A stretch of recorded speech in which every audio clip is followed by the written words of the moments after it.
Welcome to Live, Laugh, Talk. I'm your host, James Graham, and I'm happy to be welcomed to your ears. Today we'll start our podcast with a discussion that's one about relationships, and that's living the land of loyalty. Then we will transition to our segment, How Did We Get Here? Followed by our hobbies and special interest section, and then conclude with a very special sunflower message. You're encouraged to share your thoughts on these subjects at our website, admin@livelaughtalk.com. You can also comment on Spotify, and I can reply back to you. You can add a voice memo as well. And please participate in our polls. Also, wherever you listen to the podcast, whether that's Spotify, Apple, Amazon, TuneIn, Cast Podcast, wherever you listen, please follow us so that you'll be notified of new episodes when they're released. And we sure hope that we satisfy. We wish that you rate us a 5 because we simply spend so much time and we work so hard to gain your appreciation. Without further ado, the topic that we will begin with is entitled, Live in the Land of Loyalty. On Wednesday, October the 7th, 2009, I made this note in my journal. I was sitting in a hospital. And at this time, I began to think about the word loyalty and what it really means. No, I wasn't a patient in that hospital. I was an observer. Well, what did I observe? You may be asking. Well, I had the privilege to see my sister, who was given life by my mother, give life back to my mother. That day, my sibling laid under the knife to give her kidney to an ailing woman that for 45 years she called affectionately Ma. Just 2 letters, Ma. And she didn't stop there. She went as far as to tell the doctor that if she passed away during surgery, to harvest her organs for Mom. Total selflessness was shown by a child who thought of nothing but her love for her mother. I could only stand to the side, watch this act of loyalty, shed tears, and ask myself, why is her act of loyalty so shocking in the world around us today? We got to think about our world today. Are children loyal to their parents? Are parents loyal to their children? You can just watch television, court TV. You'll see parents suing their children and vice versa. No loyalty at all.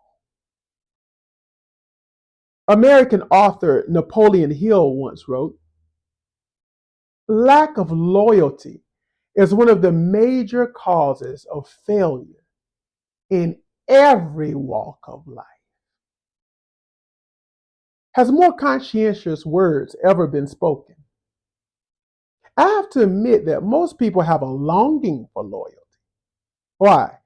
Well, because many around us proclaim their loyalty. But it's just a facade. Family, friends, business partners would have us believe that they would die for us, when the truth of the matter is that they may prove to be the root of our demise. Now, is this to say that we all have to live in a state of paranoia and begin to become recluses? No. But this is what causes us to maybe gain cautiousness due to the lack of loyalty. We must recognize that not all people who are part of our life are there for our success. Thus, we see family members and friends suing each other, as mentioned before, killing each other about words, deeds, or maybe even literally. Our cautiousness should limit our surprise when we see their disloyal actions, but it should prepare us to accept that loyalty is not a gene in the DNA of most Homo sapiens. Now, why do we word it that way?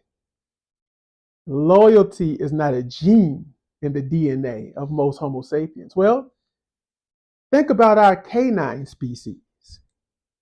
It has been said that no one or nothing is more loyal than a dog. Now, it's a shame that we are created in God's image. We are actually created in a way that we think in a superiority to any animal, yet we're not as loyal. Many say to be loyal means to have an attachment or a bond. Some say it's support or sincerity. To me, it's all of those defining synonyms. In addition, loyalty is a single-minded devotion given in purity and true-heartedness. But if we can't agree on this definition, you may say, well, James, that's how it is to you. We can definitely agree that it's contrary to the undependability, the unfaithfulness, the aversion, the opposition, and the animosity that characterize most today. Therefore, it's safe to say that loyalty is a word variedly defined by many, but stringently lived by few. Of course, we cannot change others. We shouldn't even try. I know that many people believe that they can, but they can't. And not to go on a rant, but I've seen dating individuals, and they'll see traits that they don't like about the other person. And then they'll go on to marry this person anyway, thinking that they can change them. Now, how false that reasoning has proved to be. We can only work on changing ourselves, and still that's a work that's going to be progressive. So you know what? Let's go there. Let's do that. Let's change ourselves, because all of us have traits that need correcting.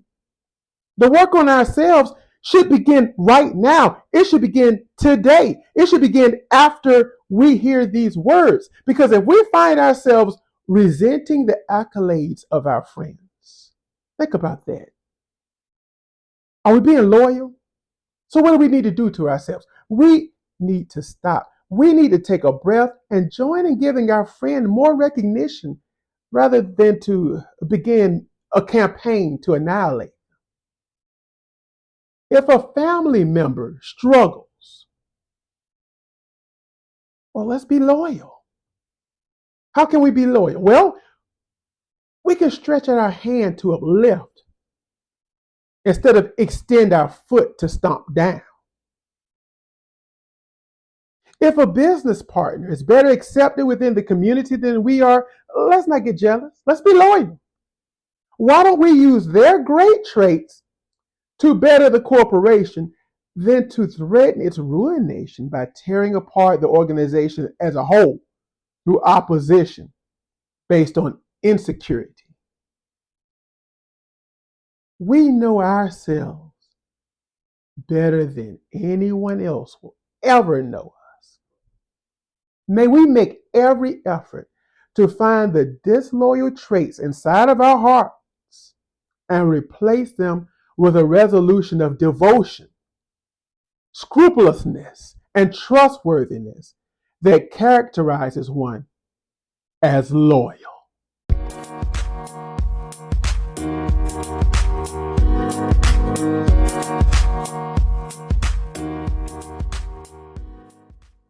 I, like you, probably remember growing up seeing Bob Barker on The Price is Right.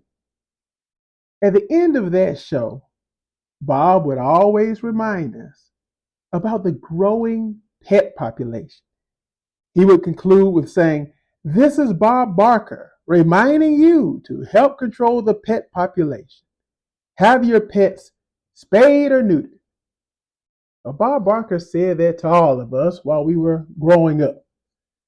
And his last show, or regular showing, was in 2007. Doesn't seem that long, does it? But man, time flies. So since 2007, what do you think has happened to the pet population? I mean, Bob kept reminding us day by day, every day on that show for 5 days a week. Well, according to the Humane Society of the United States, there are about 70 million strays nationwide. You heard that number correctly. 70 with an M. Of those, an estimated 5 million to 7 million animals wind up in the nation's 3,500 shelters. And as I always point out, you don't have to be the greatest mathematician. You don't have to be Einstein to figure out the problem there.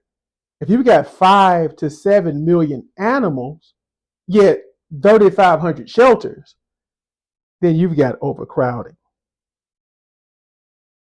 Well, the problem with that is what these stray animals can do to the environment. See, there's diseases out there, such as rabies, that poses a huge threat to humans. Matter of fact, we don't even think about rabies on a grand scale, but it's actually fatal. It's fatal to humans as well as to the animals who carry it. And they can become aggressive, bite without provocation. But in addition to that, they develop diseases that can spread to other animals that can destroy our communities. Because believe it or not, animals are helpful to the environment. It's said, in addition to that, that the cause of such things is the very fact that many people adopt pets without counting the costs. And then when they can't care for that pet anymore, they just let it go. Take it out into the woods and just let it go. And there's also no neutering or spaying, as Bob used to remind us. There's a lot of abandoned dogs out there that are free roaming, and as a result, they begin to have other dogs and other cats, and that begins to really cover the high proportion of the population. That's why we have so many. That's why Bob used to remind us of this. You would think that this number is going down, but yet every year this number increases, and there seems to be no end in sight. As a matter of fact, there are individuals that run our shelters that are saying that they have seen an increase like never before. One gentleman mentioned that he's been working at a shelter for 8 years, and he's never seen it so full in the dog areas. And he said the cats are also a constant problem. He says it fills up every year, at least for a time, if not throughout the entire year. He's seen an uptick that he's never experienced working at a shelter. That's a shame. But that's sad, because we know, and we've always said, in this country at least, that animals are man's best friend. Yet man has abandoned them. And now there's real risk of real problems as diseases spread not only to the animal population, but now into the human population, as some of these animals will attack. So what can we do to help? Well, we need to work on getting our dogs spayed or neutered. We need to count the cost before adopting an animal. And we just frankly need to use more common sense.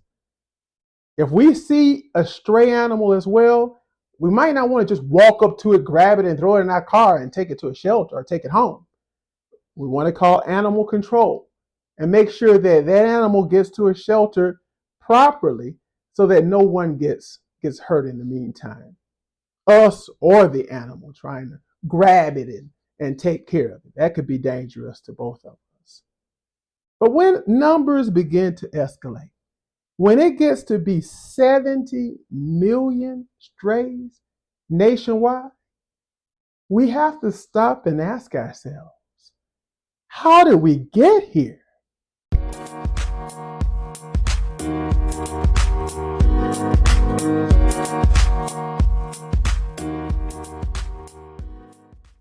Some of my fondest memories, when I think about the special interest and hobby section, I think of some of my fondest memories being in an RV.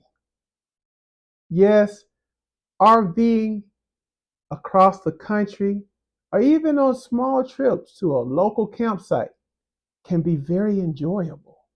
Well, why, you may ask? And the things is so big. Like, why would I want to drive something so big, so large? Well, the reason being, we're going to start first with the why part.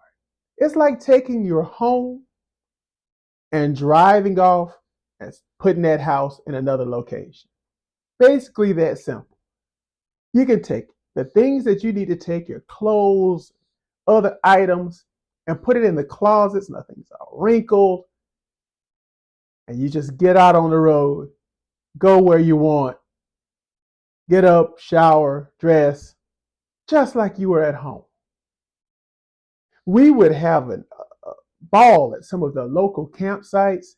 You can log online to a KOA or look at Good Sam, and it has well over 500 locations. And some of these areas are even state parks with beautiful scenery around. I know that now times have changed and so different than before. Back in the day, you would go to load up that RV, go to a gas station, and just sit there all day long. It sucked up all the gas. Well, now we have fuel efficient RVs. Some of them out there can get several miles to the gallon using diesel technology and not costing hundreds of thousands of dollars like before. In addition, the room in these RVs, they stretch out now. They have slides. Some of them almost stretch out to a double wide. And if you're like me and you're over 6 foot tall, it means a lot to have arm room. Also, you want that height as well. So many today are made just right. Whether you're small or tall, you'll fit right inside that RV and find you and your family having a lot of fun. And you don't have to purchase anymore. Back in the day, that was the only way you had it. Now you can rent an RV, put it on the road, have fun with your family, and even travel cross country, stopping at different campsites along the way. It will be stories that your children can talk about for years to come. So I encourage you, if you've never tried it, give it a try. Rent an RV and get on the road.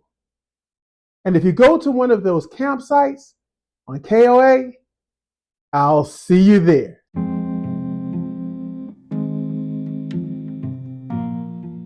Growing up, the son of a mother who was a school teacher and a father who loved James Baldwin, I got to the place where I was able to read many books.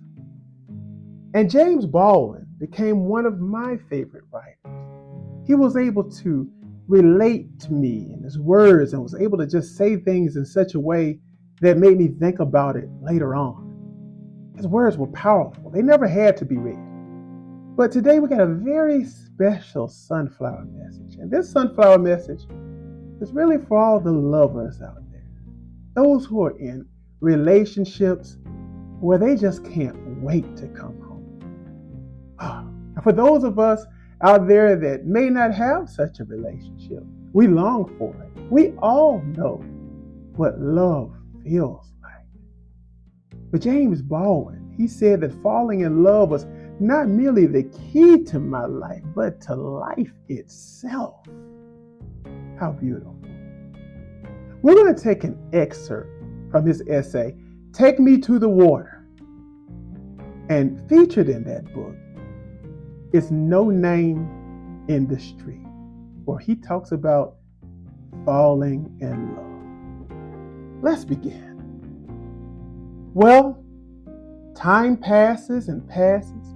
It passes backward and it passes forward. And it carries you along. And no one in the whole wide world knows more about time than this.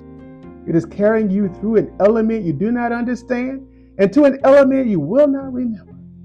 Yet something remembers. It could even be said that something avenges the trap of our century and the subject now before us.